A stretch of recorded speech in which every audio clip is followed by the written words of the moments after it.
Can you hear that? I'm trying to stay quiet down here with the telly off so that my mystery man can get a good sleep. Neighbours. Right, okay, so there's a reason to the minimalistic makeup today, right? Typical eyebrows, a little bit of concealer because I've got quite vain eyelids because I'm very, very pale. I wanted to show you one of my lasting effects of having Graves' disease. I never used to have this, and it's not actually from lack of sleep, which it could be because I don't sleep very well. It is wait. That's not interesting information. I've been asking my brave friends. More specifically, I've been asking the bravest friends I know. Abby being one of them, and the next one, Éimi Quinn. She's a really good friend of mine. Known her for I've known her since we did Footloose. She's been through some dramatic life changes, puts mine into perspective. But we're both former big girls. And there's a weird misconception and a guilt that we feel, and it needs to be addressed first. I went into hiding so that I could really kind of have a break from social media, but also because I couldn't quite handle people's reactions to bumping into me. It made me feel like I was really, really big before in the past because people would have such a reaction. And to be honest, at my heaviest, I think I was a size 16 to 18, and a size 14 for the majority of my life, just fluctuating constantly until the hyperactivity started. When I was really, really thin and the world didn't see me, there's not much photographic evidence. I wasn't proud of being as thin as I was, and I didn't want to give the wrong impression to my friends and family on social media. I didn't want them thinking, oh, I've strived to look this skinny and this drawn in, and so I was really sensitive to what I was putting out there. I was overthinking things, massively overthinking things. But if I bumped into people, they would either tell me, you're looking so healthy. Oh, I've never seen you look so well. And really, I was the most anxious and nervous and secluded and skinny. Palpitations and panic attack. People were telling me I look really good. So it was a weird kind of inner, I don't know how I feel about that. Or the other reaction, which would be, oh, you don't look well. You don't have a face that's meant to be skinny. Heard that one quite a lot. Scotland can be tough.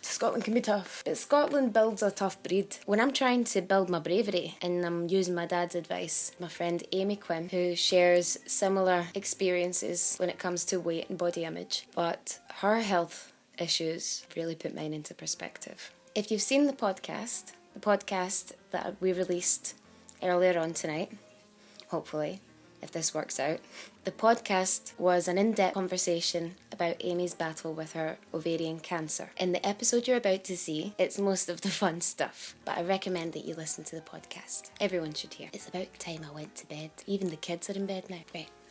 Good night. Enjoy.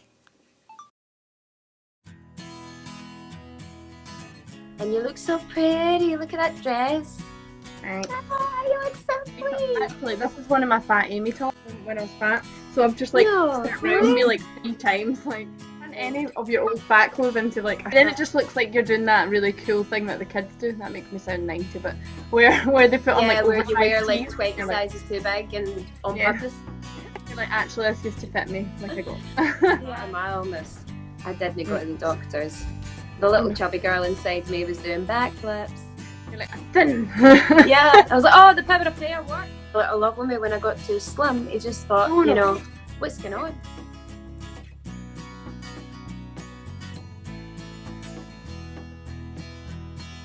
Type of person that can be bored and learn. Really?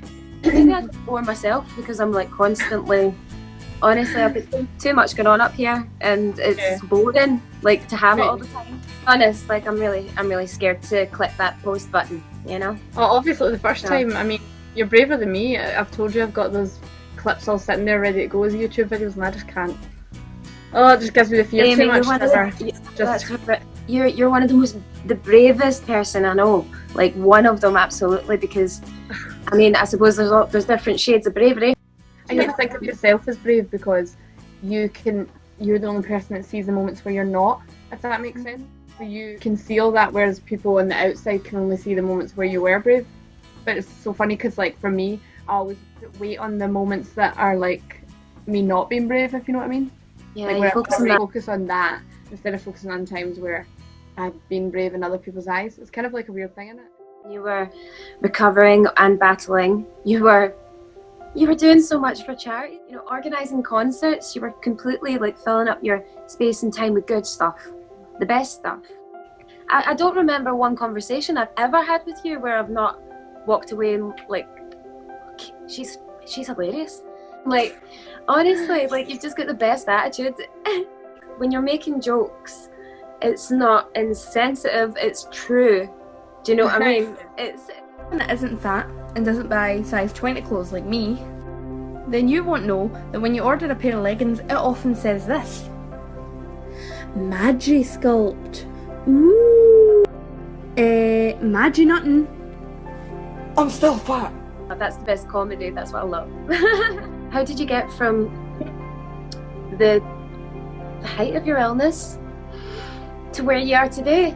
Because I saw you in both times, and the difference is, wow. The weight loss wasn't because of your illness. If anything, the weight loss was I'm gonna make the best of my life and be the healthiest I can be. I remember being like, people would always be like, oh, you're so confident, like when I was overweight. Yeah. Kind of think of it as like, for me anyway, and for some other people I know, when you're like a big girl, you get this it's kind of like this attachment to your personality of like, well, I'm just gonna slay anyway, I don't care. But when you lose weight, you notice every little pound you put on for the first time, and it's kind of a horrible thing, because you think when you lose weight you're just going to be like really, really happy, because that's the picture that society paints that you're going to feel. I know. It's so not the case. I've never been more anxious if I thought I'm going to end up dying young, and it just goes all crazy through your head, and it never did before. It's kind of like you've found a lovely, healthy way to live, you know, and you want to hold on to that, and the thought of going backwards is you know, terrifying. Yeah. Obviously showed in your character over the last few years that I've known you, like this strength in you, that just use that strength that you've shown in other areas of your life and apply it to that. Well, I've been thinking a lot about casting and the parts that I've maybe not given any attention that I should have. Now looking back, I want to play Milky White. Listen. I really do. What was that phone call like? Because it wasn't even a part anyone could audition for. That's because it's a prop, Lauren. That's a prop. I kind of think cast list came out on the email, and I was like, oh well, I'm not in it. That's actually what I thought initially. I was like, oh well, I didn't get cast. Big deal. Whatever, I'll do the next show. I'll audition again. I looked at it again just to see who was playing what parts, and I was like, at the bottom going, does that say Milky White, Éimi Quinn?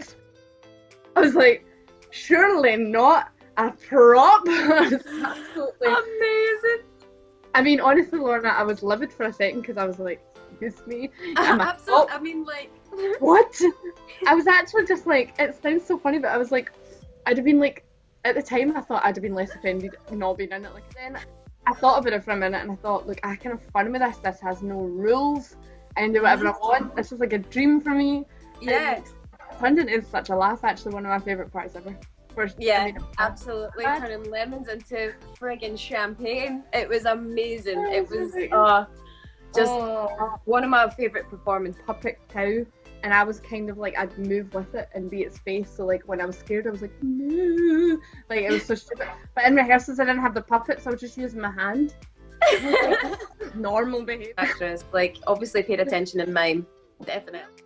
I got to do my 3 years. I finished my degree, and they helped me get an agent. It's just been a whirlwind. Like, it was a hard step.